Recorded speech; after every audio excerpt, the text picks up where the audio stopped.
Hi hello నమస్తే welcome back to our channel Telugu రాజ్యం. నేను మీరా. మెయిన్గా ఈ మధ్యకాలంలో కొన్ని భారీ మూవీస్ రిలీజ్ అయ్యాయి. ఈ మంత్లోనే రిలీజ్ అయ్యి బ్లాక్ బస్టర్స్ అయ్యాయి. కొన్ని మూవీస్ అయితే అంతగా అలరించలేదు. బట్ ఇది ఇలా ఉంటే కొన్ని చిన్న సినిమాలు ఈరోజు రిలీజ్ అయ్యాయి.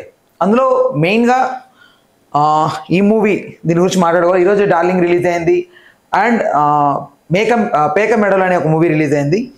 ఈ మూవీ కూడా రిలీజ్ అయింది, బర్త్డే బాయ్ అని కూడా రిలీజ్ అయింది. ఇక్కడ ఉన్నటువంటి వాళ్ళందరూ కొత్త యాక్టర్సే, ఒక సీరియల్ యాక్టర్ తప్ప.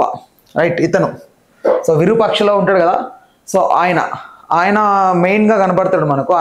అతనే కొంచెం అక్కడక్కడ పెద్ద మూవీస్లో చిన్న చిన్న క్యారెక్టర్ ఆర్టిస్ట్గా ఉంటే ఆయనే దీనికి మెయిన్ లీడ్గా కనిపించాడు. బట్ ఓకే, ఉన్నంతసేపు ఎంతో కొంత మేనేజ్ చేశాడు. ఇక్కడ మెయిన్గా స్టోరీలోకి వెళ్ళిపోదాం. మెయిన్ స్టోరీ ఇది ఒక రియల్ లైఫ్ స్టోరీ అని వాళ్ళు చెప్తున్నారు. మూవీ టీం అంతా కూడా ఇది ఒక రియల్ స్టోరీ బేస్ చేసుకొని తీసినటువంటి మూవీ అని. అయితే ఇక్కడ మెయిన్గా స్టోరీ యొక్క ప్లాట్ ఏంటంటే, ఒక ఫ్రెండ్స్ గ్యాంగ్ ఉంటుంది, వాళ్ళు ఫారెన్లో ఉంటారు. అయితే అక్కడ మెయిన్గా వాళ్ళు బర్త్డే పార్టీ జరుపుకున్నప్పుడు అన్ఎక్స్పెక్టెడ్గా వాళ్ళ ఫ్రెండ్ మరణించడం జరుగుతుంది. బట్ మరణించిన తర్వాత వాళ్ళందరూ టెన్షన్ ఫీల్ అయ్యి ఏం చేయాలని తెలియని పరిస్థితిలో వాళ్ళలో ఒకరైనటువంటి ఒక అతనికి ఒక అన్నయ్య ఉంటాడు. ఆయన పిలిపించి సో ఎలాగైనా దాన్ని కవర్ చేయడం కోసం ట్రై చేస్తారు. బట్ ఎంత ట్రై చేసినా కూడా అది అవ్వదు. ఎట్టకేలకు నిజం చెప్తారు ఆ మరణించిన వ్యక్తి వాళ్ళ ఫ్యామిలీకి నిజం చెప్పి. సో అక్కడ నుంచి మెయిన్ కథ అంతా స్టార్ట్ అవుతుంది. ట్విస్టుల మీద ట్విస్టులు ఉంటాయి, అన్ఎక్స్పెక్టెడ్ ట్విస్ట్ కూడా ఉంటుంది. బట్ ట్విస్టులు ఉన్నప్పటికీ స్టోరీ ఎంగేజింగ్గా తీయగలిగారు. మెయిన్గా ఇక్కడ ఈ మూవీలో కొంతసేపు మాత్రమే మనకు ఇంట్రెస్టింగ్గా అనిపిస్తుంటుంది. బట్ ఇంకొంతసేపు ల్యాగ్ ఉంది ఏంటి అనిపిస్తుంటుంది. బట్ ఇక్కడ మెయిన్గా మూవీలో మోస్ట్ ఆఫ్ ఈ మెయిన్ ప్లాట్ అంతా కూడా ఒక్క దగ్గర రన్ అవుతుంటుంది, ఎక్కడ డివేట్ చేయలేదు. అండ్ వాళ్ళు ప్రజెంట్ చేసిన విధానం ఎమోషన్స్ని పర్ఫెక్ట్గా కట్ చేయగలిగారు. ఎందుకంటే ల్యాగ్ కొన్ని దగ్గర లేకుండా పర్ఫెక్ట్గా ఒక తమిళ్ మూవీలో ఎలా అయితే రియాలిటీని న్యాచురాలిటీని బేస్ చేసుకొని తీస్తారు మూవీస్, ఎక్కడ అంటే సినిమాటిక్ లిబర్టీ తీసుకొని ఎలా అంటే అలా ఉంటాయి కదా స్టోరీ లైన్. బట్ ఇక్కడ మాత్రం అది అలా లేదు.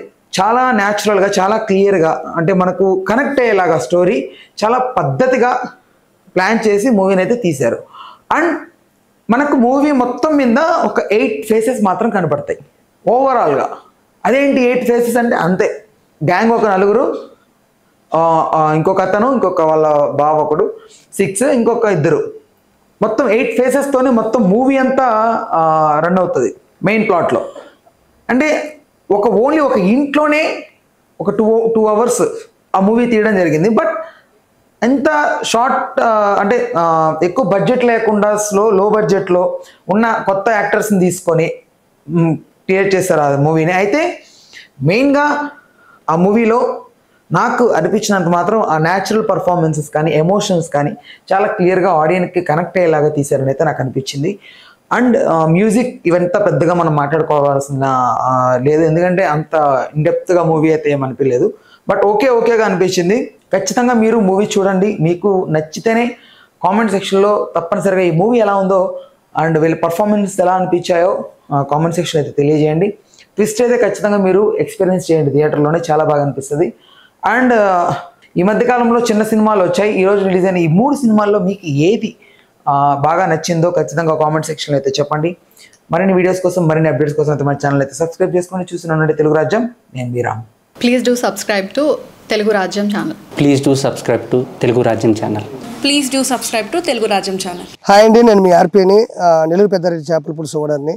మీరు తెలుగు రాజ్యం అనే ఈ యూట్యూబ్ ఛానల్ సబ్స్క్రైబ్ చేసుకుని మంచి వీడియోలతో వస్తారు. Thank you so much.